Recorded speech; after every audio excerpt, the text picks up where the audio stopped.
ರಾಜ್ಯದಲ್ಲಿ ಕಾನೂನು ಸುವ್ಯವಸ್ಥೆ ಬಹಳ ದೊಡ್ಡ ಪ್ರಮಾಣದಲ್ಲಿ ಹದಗೆಟ್ಟಿರುವಂಥದ್ದು. ಪೊಲೀಸರ ಬಗ್ಗೆನೇ ಭಯ ಇಲ್ಲದಂಥ ಒಂದು ವಾತಾವರಣ ರಾಜ್ಯದಲ್ಲಿ ಈ ಸರ್ಕಾರ ಬಂದ ನಂತರ ನಿರ್ಮಾಣ ಆಗಿದೆ. ಕೊಲೆ, ಸುಲಿಗೆ, ರೇಪುಗಳು ದಿನನಿತ್ಯ ಜಾಸ್ತಿ ಆಗ್ತಾ ಇದೆ. ನಿನ್ನೆ ಉಡುಪಿ ಜಿಲ್ಲೆಯ ಕಾರ್ಕಳದಲ್ಲಿ ಅಮಲು ಪದಾರ್ಥವನ್ನು, ಡ್ರಗ್ಸನ್ನು ಕೊಟ್ಟು ಯುವತಿಯ ಮೇಲೆ ಅತ್ಯಾಚಾರವನ್ನು ಮಾಡಿರುವಂಥ ಪ್ರಕರಣ ಅತ್ಯಂತ ಖಂಡನೀಯವಾದಂಥ ಪೈಶಾಚಿಕವಾದಂಥ ಕೃತ್ಯ ಇದು. ಆ ಯುವಕರ ಕೈಗೆ ಡ್ರಗ್ಸ್ ಹೇಗೆ ತಲುಪಿದೆ, ಆ ಯುವಕರ ಕೈಗೆ ಅಮಲು ಪದಾರ್ಥಗಳು ಹೇಗೆ ತಲುಪ್ತು, ಇದರ ಹಿಂದೆ ಯಾವ ಕೈವಾಡಗಳಿದೆ.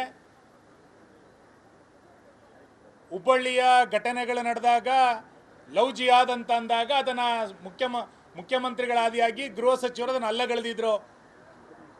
ಇವತ್ತು ಆ ಯುವತಿಯನ್ನು ಡ್ರಗ್ಸನ್ನು ಕೊಟ್ಟು, ಅಮಲು ಪದಾರ್ಥವನ್ನು ಕೊಟ್ಟು ಅಪಹರಣ ಮಾಡಿ ಅತ್ಯಾಚಾರವನ್ನು ಮಾಡುವುದರ ಹಿಂದೆ ಯಾವ ಶಕ್ತಿಯ ಅಡಗಿದೆ, ಇದನ್ನು ಸರ್ಕಾರ ಬಹಿರಂಗ ಮಾಡಬೇಕು, ಜಿಲ್ಲಾಡಳಿತ ಬಹಿರಂಗ ಮಾಡಬೇಕು. ಇದರ ಹಿಂದಿರುವಂಥ ಎಲ್ಲ ಶಕ್ತಿಗಳ ವಿರುದ್ಧ ಪೊಲೀಸ್ ಇಲಾಖೆ ಹುಟ್ಟಡಗಿಸಬೇಕು ಅನ್ನುವಂಥದ್ದನ್ನು ಕೂಡ ನಾನು ಆಗ್ರಹಿಸ್ತೇನೆ. ಡ್ರಗ್ ಮಾಫಿಯಾಗಳು ಬೆಳೀತಾ ಇರುವಂಥ ಈ ಸಂದರ್ಭದಲ್ಲಿ, ಜಿಹಾದಿ ಮಾನಸಿಕತೆಗಳು ವಿಸ್ತರಗೊಳ್ತಾ ಇರುವಂಥ ಸಂದರ್ಭದಲ್ಲಿ ರಾಜಕೀಯ ಮೇಲಾಟವನ್ನು ಬಿಟ್ಟು ಹೆಣ್ಣು ಮಕ್ಕಳ ರಕ್ಷಣೆಗೆ ಸರ್ಕಾರ ಮುಂದಾಗಬೇಕು ಅನ್ನೋದನ್ನು ನಾನು ಆಗ್ರಹಿಸ್ತೇನೆ.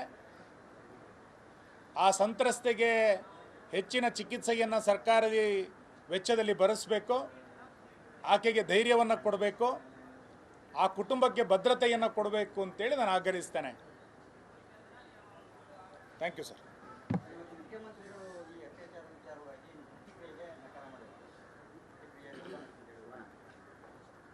ಮುಖ್ಯಮಂತ್ರಿಗಳ ಆದ್ಯತೆ ಯಾವುದು ಅನ್ನೋದೇ ಗೊತ್ತಾಗ್ತಾ ಇಲ್ಲ. ಅವ್ರ ಕುರ್ಚಿ ಉಳಿಸ್ಕೊಳ್ಳೋದೇ ಆದ್ಯತೆ ಅಂತಂದರೆ ನಾವೇನು ಮಾಡಲಿಕ್ಕಾಗಲ್ಲ.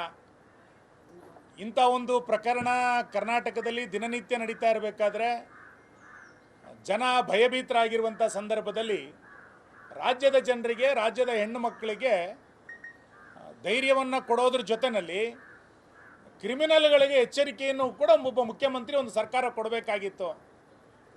ಕ್ರಿಮಿನಲ್ಗಳಿಗೂ ಎಚ್ಚರಿಕೆಯನ್ನು ಸರ್ಕಾರ ಕೊಡೋದಿಲ್ಲ ಅಂತಂದರೆ ಸರ್ಕಾರದ ಮೌನ ಯಾವ ಸಂದೇಶವನ್ನು ಕೊಡುತ್ತೆ? ಅದಕ್ಕೆ ನಾನು ಹೇಳಿದ್ದು, ಪೊಲೀಸರ ಬಗ್ಗೆ ಕ್ರಿಮಿನಲ್ಗಳಿಗೆ ಭಯ ಇಲ್ಲದಂಥ ವಾತಾವರಣ ಇವತ್ತು ನಿರ್ಮಾಣ ಆಗಿದೆ ಅಂತ. ರಾಜ್ಯದಲ್ಲಿ ಕಾನೂನು ಸುವ್ಯವಸ್ಥೆ ಬಹಳ ದೊಡ್ಡ ಪ್ರಮಾಣದಲ್ಲಿ ಹದಗೆಟ್ಟಿರುವಂಥದ್ದು. ಪೊಲೀಸರ ಬಗ್ಗೆನೇ ಭಯ ಇಲ್ಲದಂಥ ಒಂದು ವಾತಾವರಣ ರಾಜ್ಯದಲ್ಲಿ ಈ ಸರ್ಕಾರ ಬಂದ ನಂತರ ನಿರ್ಮಾಣ ಆಗಿದೆ. ಕೊಲೆ, ಸುಲಿಗೆ, ರೇಪುಗಳು ದಿನನಿತ್ಯ ಜಾಸ್ತಿ ಆಗ್ತಾ ಇದೆ. ನಿನ್ನೆ ಉಡುಪಿ ಜಿಲ್ಲೆಯ ಕಾರ್ಕಳದಲ್ಲಿ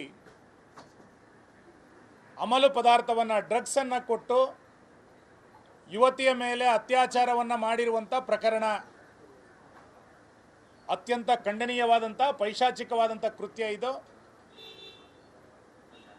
ಆ ಯುವಕರ ಕೈಗೆ ಡ್ರಗ್ಸ್ ಹೇಗೆ ತಲುಪಿದೆ, ಆ ಯುವಕರ ಕೈಗೆ ಅಮಲು ಪದಾರ್ಥಗಳು ಹೇಗೆ ತಲುಪ್ತು, ಇದರ ಹಿಂದೆ ಯಾವ ಕೈವಾಡಗಳಿದೆ. ಹುಬ್ಬಳ್ಳಿಯ ಘಟನೆಗಳು ನಡೆದಾಗ ಲವ್ ಜಿಹಾದ್ ಅಂತ ಅಂದಾಗ ಅದನ್ನು ಮುಖ್ಯಮಂತ್ರಿಗಳಾದಿಯಾಗಿ ಗೃಹ ಸಚಿವರು ಅದನ್ನು ಅಲ್ಲಗಳೆದಿದ್ರು. ಇವತ್ತು ಆ ಯುವತಿಯನ್ನು ಡ್ರಗ್ಸನ್ನು ಕೊಟ್ಟು, ಅಮಲು ಪದಾರ್ಥವನ್ನು ಕೊಟ್ಟು ಅಪಹರಣ ಮಾಡಿ ಅತ್ಯಾಚಾರವನ್ನು ಮಾಡುವುದರ ಹಿಂದೆ ಯಾವ ಶಕ್ತಿಯ ಅಡಗಿದೆ, ಇದನ್ನು ಸರ್ಕಾರ ಬಹಿರಂಗ ಮಾಡಬೇಕು, ಜಿಲ್ಲಾಡಳಿತ ಬಹಿರಂಗ ಮಾಡಬೇಕು. ಇದರ ಹಿಂದಿರುವಂಥ ಎಲ್ಲ ಶಕ್ತಿಗಳ ವಿರುದ್ಧ ಪೊಲೀಸ್ ಇಲಾಖೆ ಹುಟ್ಟಡಗಿಸಬೇಕು ಅನ್ನುವಂಥದ್ದನ್ನು ಕೂಡ ನಾನು ಆಗ್ರಹಿಸ್ತೇನೆ. ಡ್ರಗ್ ಮಾಫಿಯಾಗಳು ಬೆಳೀತಾ ಇರುವಂಥ ಈ ಸಂದರ್ಭದಲ್ಲಿ, ಜಿಹಾದಿ ಮಾನಸಿಕತೆಗಳು ವಿಸ್ತರಗೊಳ್ತಾ ಇರುವಂಥ ಸಂದರ್ಭದಲ್ಲಿ ರಾಜಕೀಯ ಮೇಲಾಟವನ್ನು ಬಿಟ್ಟು ಹೆಣ್ಣು ಮಕ್ಕಳ ರಕ್ಷಣೆಗೆ ಸರ್ಕಾರ ಮುಂದಾಗಬೇಕು ಅನ್ನೋದನ್ನು ನಾನು ಆಗ್ರಹಿಸ್ತೇನೆ. ಆ ಸಂತ್ರಸ್ತೆಗೆ ಹೆಚ್ಚಿನ ಚಿಕಿತ್ಸೆಯನ್ನು ಸರ್ಕಾರದ ವೆಚ್ಚದಲ್ಲಿ ಭರಿಸಬೇಕು, ಆಕೆಗೆ ಧೈರ್ಯವನ್ನು ಕೊಡಬೇಕು, ಆ ಕುಟುಂಬಕ್ಕೆ ಭದ್ರತೆಯನ್ನು ಕೊಡಬೇಕು ಅಂತೇಳಿ ನಾನು ಆಗ್ರಹಿಸ್ತೇನೆ. Thank you sir.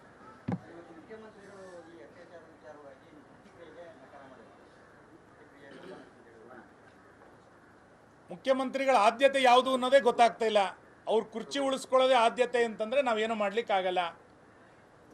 ಇಂಥ ಒಂದು ಪ್ರಕರಣ ಕರ್ನಾಟಕದಲ್ಲಿ ದಿನನಿತ್ಯ ನಡೀತಾ ಇರಬೇಕಾದ್ರೆ ಜನ ಭಯಭೀತರಾಗಿರುವಂಥ ಸಂದರ್ಭದಲ್ಲಿ ರಾಜ್ಯದ ಜನರಿಗೆ, ರಾಜ್ಯದ ಹೆಣ್ಣು ಮಕ್ಕಳಿಗೆ ಧೈರ್ಯವನ್ನು ಕೊಡೋದ್ರ ಜೊತೆಯಲ್ಲಿ ಕ್ರಿಮಿನಲ್ಗಳಿಗೆ ಎಚ್ಚರಿಕೆಯನ್ನು ಕೂಡ ಒಬ್ಬ ಮುಖ್ಯಮಂತ್ರಿ, ಒಂದು ಸರ್ಕಾರ ಕೊಡಬೇಕಾಗಿತ್ತು.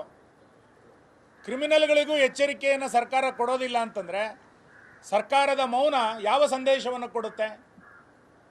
ಅದಕ್ಕೆ ನಾನು ಹೇಳಿದ್ದು, ಪೊಲೀಸರ ಬಗ್ಗೆ ಕ್ರಿಮಿನಲ್ಗಳಿಗೆ ಭಯದಲ್ಲಿ ಕಾನೂನು ಸುವ್ಯವಸ್ಥೆ ಬಹಳ ದೊಡ್ಡ ಪ್ರಮಾಣದಲ್ಲಿ ಹದಗೆಟ್ಟಿರುವಂಥದ್ದು. ಪೊಲೀಸರ ಬಗ್ಗೆನೇ ಭಯ ಇಲ್ಲದಂಥ ಒಂದು ವಾತಾವರಣ ರಾಜ್ಯದಲ್ಲಿ ಈ ಸರ್ಕಾರ ಬಂದ ನಂತರ ನಿರ್ಮಾಣ ಆಗಿದೆ. ಕೊಲೆ, ಸುಲಿಗೆ, ರೇಪುಗಳು ದಿನನಿತ್ಯ ಜಾಸ್ತಿ ಆಗ್ತಾ ಇದೆ.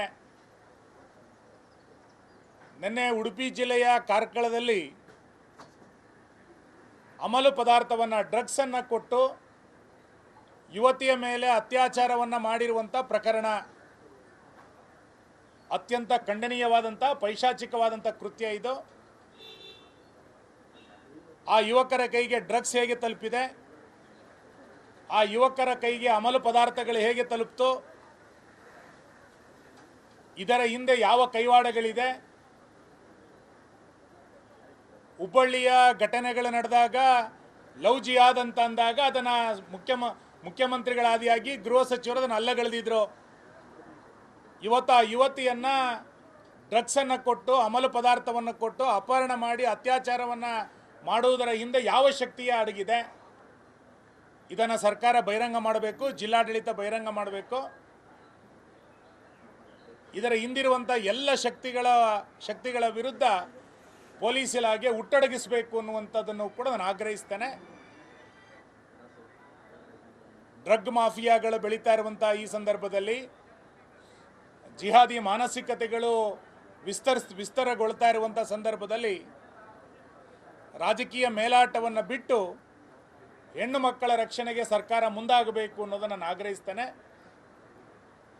ಆ ಸಂತ್ರಸ್ತೆಗೆ ಹೆಚ್ಚಿನ ಚಿಕಿತ್ಸೆಯನ್ನು ಸರ್ಕಾರಿ ವೆಚ್ಚದಲ್ಲಿ ಭರಿಸಬೇಕು, ಆಕೆಗೆ ಧೈರ್ಯವನ್ನು ಕೊಡಬೇಕು, ಆ ಕುಟುಂಬಕ್ಕೆ ಭದ್ರತೆಯನ್ನು ಕೊಡಬೇಕು ಅಂತೇಳಿ ನಾನು ಆಗ್ರಹಿಸ್ತೇನೆ.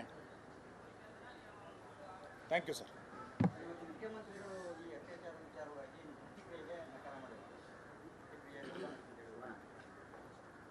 ಮುಖ್ಯಮಂತ್ರಿಗಳ ಆದ್ಯತೆ ಯಾವುದು ಅನ್ನೋದೇ ಗೊತ್ತಾಗ್ತಾ ಇಲ್ಲ. ಅವ್ರ ಕುರ್ಚಿ ಉಳಿಸ್ಕೊಳ್ಳೋದೇ ಆದ್ಯತೆ ಅಂತಂದರೆ ನಾವೇನು ಮಾಡಲಿಕ್ಕಾಗಲ್ಲ. ಇಂಥ ಒಂದು ಪ್ರಕರಣ ಕರ್ನಾಟಕದಲ್ಲಿ ದಿನನಿತ್ಯ ನಡೀತಾ ಇರಬೇಕಾದ್ರೆ ಜನ ಭಯಭೀತರಾಗಿರುವಂಥ ಸಂದರ್ಭದಲ್ಲಿ ರಾಜ್ಯದ ಜನರಿಗೆ, ರಾಜ್ಯದ ಹೆಣ್ಣು ಮಕ್ಕಳಿಗೆ ಧೈರ್ಯವನ್ನು ಕೊಡೋದ್ರ ಜೊತೆಯಲ್ಲಿ ಕ್ರಿಮಿನಲ್ಗಳಿಗೆ ಎಚ್ಚರಿಕೆಯನ್ನು ಕೂಡ ಒಬ್ಬ ಮುಖ್ಯಮಂತ್ರಿ, ಒಂದು ಸರ್ಕಾರ ಕೊಡಬೇಕಾಗಿತ್ತು.